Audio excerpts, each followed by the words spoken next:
하나님의 말씀을 듣겠습니다.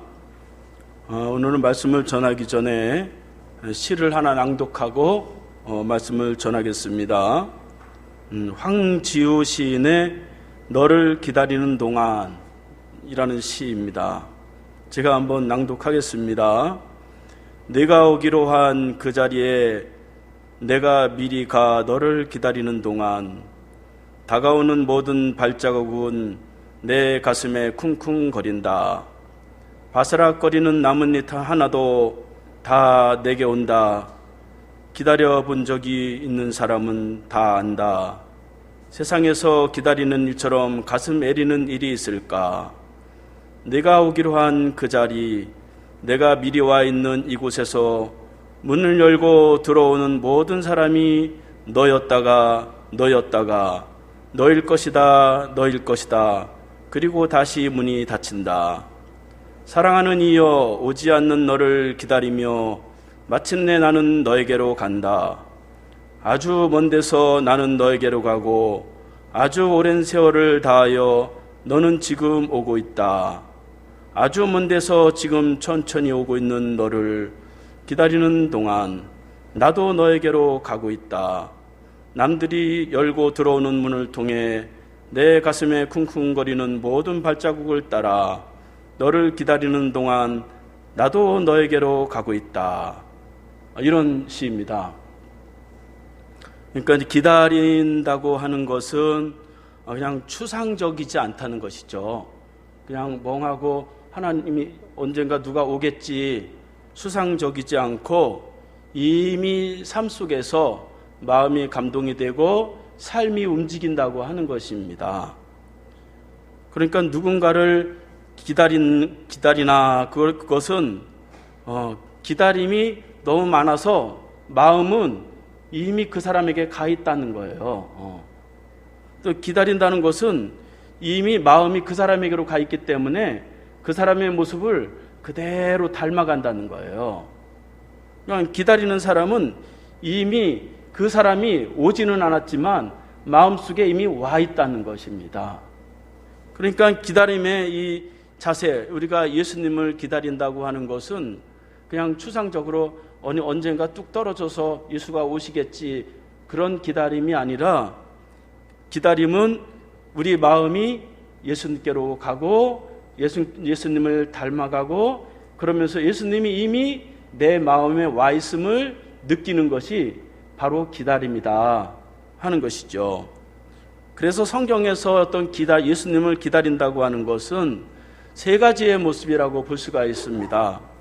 첫째는 이미 오셨던 아기 예수님을 기다린 거예요. 그 의미는 아기 예수님으로 오셔서 2000년 전에 행하셨던 그 일이 나에게도 이루어지기를 기다리는 마음, 그것이 바로 2000년 전에 오셨던 아기 예수님을 기다리는 것이라고 볼 수가 있습니다.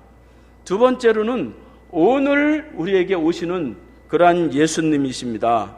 일상의 삶 속에서 순간순간 생활하면서 예수님이 내게 말씀하시고 또 내가 예수님을 닮아가고 예수님처럼 살아가고 그런 모습이 바로 예수님을 기다림이라고 볼 수가 있습니다.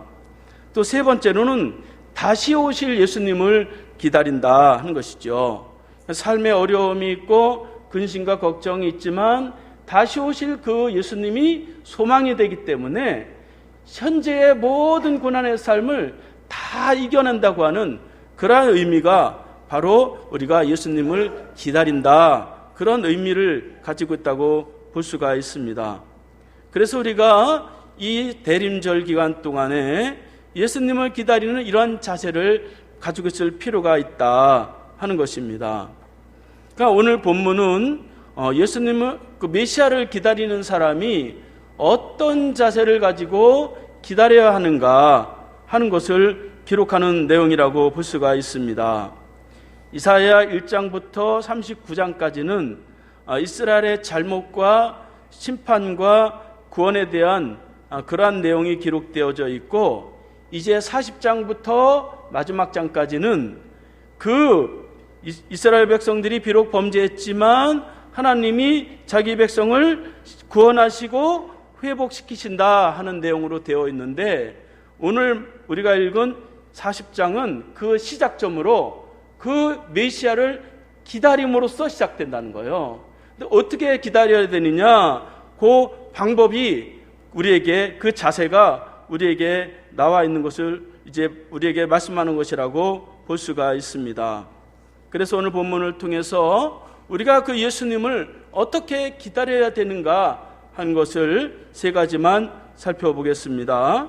첫 번째로는 마음의 위로를 받으려고 하는 그러한 기다림이 필요하다 하는 것입니다. 1절 말씀에 보면 너희 하나님이 이르시되 너희는 위로하라, 내 백성을 위로하라, 그렇게 말씀하고 있습니다.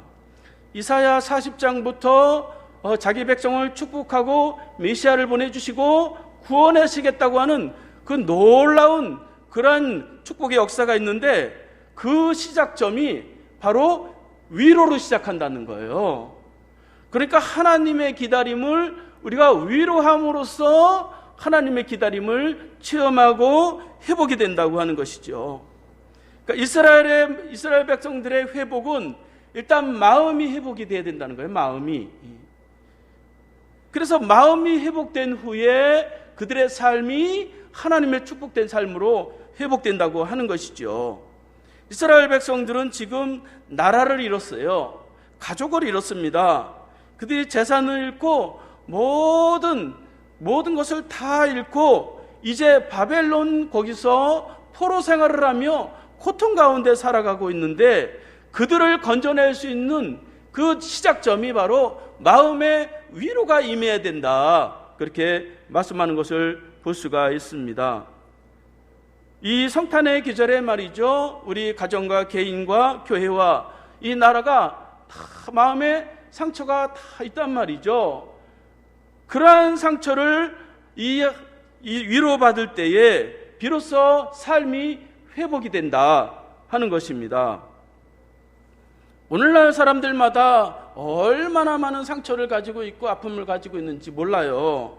때로는 실수로, 때로는 실패로, 때로는 무능으로, 때로는 환경 때문에, 때로는 물질 때문에, 가정 때문에, 사람 때문에, 사업 때문에, 질병 때문에 많은 상처를 가지고 그렇게 살아가는 사람들이 많이 있어요. 그러니까 마음을 꽉 닫아두고 누구에게도 마음을 보여주지 않고 꽉 닫힌 채로 그렇게 살아갑니다. 그런데 그것이 하나님 앞에서도 마음이 꽉 닫혔기 때문에 하나님을 만나지 못하고 하나님의 축복을 누리지를 못하게 된다 하는 것입니다. 그래서 하나님은 먼저 상처나고 아픈 마음을 찾아가서 그 마음을 위로해 주심으로 인해서 그 삶을 회복시키신다 하는 것입니다. 사람이 말이죠, 이 마음의 위로를 받고 상처가 치유가 되고 아픔이 치유가 되면 살아갈 힘이 막 생기는 거예요. 제가 말이죠, 목회자를 찾지 못해서 막 절망하는데 말이죠, 막 방황하는데 제 아내가 말이죠, 자기 걱정하지 마, 그러면서 말이죠, 그동안 모아뒀던 돈을 저에게 턱 주는 거예요. 그러니까 제가 말이죠, 그 돈을 탁 주면서 하고 싶은 거 다 해, 딱 주는 거예요. 그런데 말이죠, 막 힘이 막 생기는 거예요. 그러니까 뭐니 해도 힘을 내는 데는 돈이 최고더라고요. 천군만 말을 넣는 거예요. 아내가 위로가 되고 남편이 위로가 되고 물질이 위로가 되고 친구가 위로가 될 수 있습니다. 그런데 말이죠, 그거는 다 제한적이란 말이죠. 금방 잊어버리는 거예요. 돈이 있을 때뿐이고 없으면 또다시 절망할 수밖에 없죠. 그래서 우리가 하나님의 위로, 영원하신 하나님의 위로가 필요하다 하는 것입니다. 그러니까 무엇으로 하나님이 우리를 위로하시느냐? 하나님의 말씀으로 위로하신다는 것이죠. 그래서 2절 말씀에 보면 너희는 예루살렘의 마음에 닿도록 말하며 그것에게 외치라. 그 노역의 때가 끝났고 그 죄악이 사함을 받았느니라. 그 모든 죄로 말미암아 여호와의 손에서 벌을 배나 받았느니라 할지니라. 그렇게 말씀하고 있습니다. 하나님이 자기 백성을 위로하시는 그러한 방식은 마음에 하나님의 말씀이 탁 부딪히면서 위로가 시작된다는 거예요. 하나님의 말씀이 마음에 확 풀어지면서 이 마음에 이제 위로가 되고 회복이 된다고 하는 것이죠. 그 말씀은 어떤 말씀이냐? 그 말씀은 내 노역의 때가 끝났고 내 죄악이 사하여졌느니라. 이 말씀이 딱 마음에 부딪히는 순간 마음이 회복이 되고 삶이 회복이 된다고 하는 것입니다. 이스라엘 백성들은 자신들의 힘으로 자신들의 노역을 벗어날 수 없습니다. 포로 생활 가운데 자신의 힘으로 그 포로를 벗어날 수 없어요. 자신들이 과거에 하나님 앞에 저지른 그러한 범죄에서 그들이 벗어날 수 없어요. 그러나 하나님이 그들에게 말씀하시기를 내 노역의 때가 끝났고 내 죄악이 사하여졌느니라. 그런 하나님의 말씀이 탁 선포되면서 이들이 거기서 깨달음을 얻는 거예요.